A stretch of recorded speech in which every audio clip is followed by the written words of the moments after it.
Welcome back, everybody. We'll get into earnings results a little bit later this week, but if you remember, a couple months ago, I talked about how the real power of investing and building a portfolio isn't about the numbers and total return, or even showing everybody online how cool you are. The power is in what having money or having a portfolio allows you to do, and honestly, the vision of what you want to do is the best motivator to keep going, especially when the market up and downs get you a little bit discouraged, like many of you may have experienced this past week. So just a side note, I want to apologize to you guys because ever since I posted about hitting 300,000 in my stock portfolio about a week or so ago, the market has completely tanked and pretty much been down only. So sorry about that. It seems like it was probably my fault. But today, I want to talk about how to stay motivated with investing and share 3 more stories from my life that have shaped my perspective and are a good example of how anyone can have success. So let's get started. Now, story number 1 is about our wedding and honeymoon. Now, around the time that we got married, we didn't have a lot of money. And actually, we had planned to get married the year before. But at the time, we were struggling so much that we didn't even have enough to get a place after we got married. So we're like, wow, that doesn't make any sense. We'll just kind of put it off. So we waited a full year. And even then, we didn't have a lot at that time because we had just started kind of our first really good jobs. But at that point, hadn't saved enough to have a big wedding. But that's not to say that we didn't have a nice wedding, because we really did. We got married at one of the missions here in San Antonio. Now, obviously, we're Americans, but from an ethnicity standpoint, my wife is Mexican and I'm half Filipino and half Italian. So if you know anything about those cultures, you know that we grew up to be about 1,000% Catholic, because that's just how it goes. So we thought, hey, let's get married in one of the missions here in San Antonio, and that'll be cool. And funny story about that, we got married in June in San Antonio. So in other words, it was extremely hot. And my wife was standing outside waiting to walk in. And she was telling me that she was holding up her dress because it was so hot outside and there were some tourists out there that were visiting the mission. And they were taking pictures of her. We just kind of joked that they were out there, at a San Antonio mission, watching this young Mexican girl in her wedding dress getting married. Like, oh, look, there's a local. I don't know. We just thought it was funny. But even though it was hot and small in terms of number of people, we had our parents there, close friends, and it was great. For the reception, we just had a dinner. We didn't even have a dance, and it was at this place called the Cadillac Bar in downtown San Antonio, which isn't even around anymore. They actually closed. And for our honeymoon, since we didn't really have a lot of money to spend, we drove down to the Texas coast to Port Aransas and just kind of hung out there for a few days. And it was a few rainy, dreary days. And look, it was a nice wedding. It was low key. We didn't rack up a bunch of debt, and it was a good, pragmatic decision. And for where we were at that point in life, it was a smashing success. But it wasn't the, big reception in a nice hotel and a tropical honeymoon that I would have loved to provide had I been able to at the time. Because the reality is that we just couldn't afford it. But the good news was we had both just started our first good jobs, and we really started putting in the work to improve our situation. And obviously, now that we were married, we were working on it together. And the cool thing for us was a few years later, we were actually able to afford that really nice kind of honeymoon type trip and go somewhere tropical. And that brings me to story number 2. So a few years later, we finally took our trip and we went to Cancun. We went to the Hyatt Zilara Cancun Resort. Zilara is like their adults only version, like no kids on the property. And I mean, it was beautiful. The weather was beautiful. All the people were very nice. The food was great. And you would think it would be a perfect time. Well, we realized while we were there that we spent most of the time worrying about how our kids were doing. We were out of the country. Yes, of course, they were fine. They were with family, but you're a parent and you just worry, and we missed them. So don't get me wrong, we did have a good time, but on the way home, we started talking about it, and we decided that going forward, we would only go on trips and on vacations whenever we could take the kids. So in order to afford a vacation, we had to be able to afford it with the kids included as well.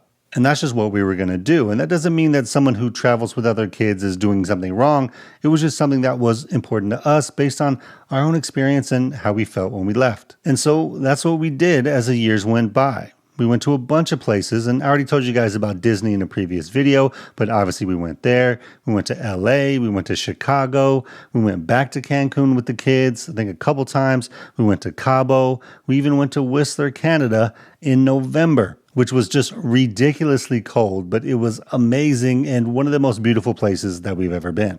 And look, the only reason we were able to do any of that is because we were doing better financially. We kept progressing in our jobs, we kept increasing our investments, and when we saved for trips, we just saved with the kids in mind. And some people may look at it as, oh, you wasted so much money on trips, you could have invested that money. And that's a very common thing now online from a lot of these like finance influencers or whatever. But for us, it was something that we wanted to do. And it's not like we weren't saving for retirement. We were. And we kept doing that in actually increasing contributions. But anything extra that we had, we put it towards these experiences that we wanted. And we made sure that it included the cost for the kids to go too. And that's because having the kids go with us was important to us. We wanted them to be able to see new places. We wanted to be together and experience those new places as a family. It was a huge motivating factor for me and my wife. So we just made it as part of the rules that we set for ourselves, and it helped keep us going. But it actually helped us stay focused because it was a bar that we set for ourselves about something important that we wanted to do. And so we knew it was up to us to be able to kind of maintain that and to keep progressing, which brings me to my third story. If you've watched the channel for a while, you probably know that I'm in the San Antonio area, and you've probably seen my various Spurs shirts and older videos. And it's probably not a surprise that we're huge San Antonio Spurs fans, and we have been for a while. And after 20 years straight of playoff appearances, my Spurs haven't seen the playoffs since 2019. But if you follow basketball, you also know that the Spurs drafted Victor Wembanyama last year, who's been touted as the best prospect since LeBron James. So things are looking up. And I remember when the Spurs released a montage of Wemby's rookie season with a bunch of his great plays, they showed a video of his very first points that he ever scored in the NBA. And if we just rewind this real quick, stop it, zoom in, scroll over, and look over here, what you see is, hey, it's me. Yep, I was there at Victor's first game watching his first points in the NBA, and we're there at quite a few games because we're season ticket holders. Now, season tickets are wildly expensive, for us anyway, and so we end up selling a lot of our tickets. And that's because, one, we can't make all the games anyway because we're busy during the week or the kids have school, and two, because it actually helps us afford to pay for the tickets by recouping a good chunk of our money back each season. So it's a win-win. We get to go to the games that we want, and then we get to help get some of that expense back for the games that we're not able to go to. And going to the Spurs games as a family has just become a thing that we love to do because we all love sports. For me personally, I grew up with sports my whole life. My wife loves sports. Believe it or not, she actually played sports growing up, and both of our kids too. So it's something that we all enjoy. We only have 2 seats, so we mix up who goes each time, but it's nice because my wife and I can go and enjoy time together, or me and my son can go and bond over NBA basketball, or me and my daughter can go and just kind of hang out and have a good time. And over the years, our seats have changed, but the purpose is still the same. And it becomes a nice way for us to enjoy ourselves, but also spend quality time together. We even get to do some nice special things every once in a while, like shoot baskets after the game, which my daughter naturally drilled. Bucket!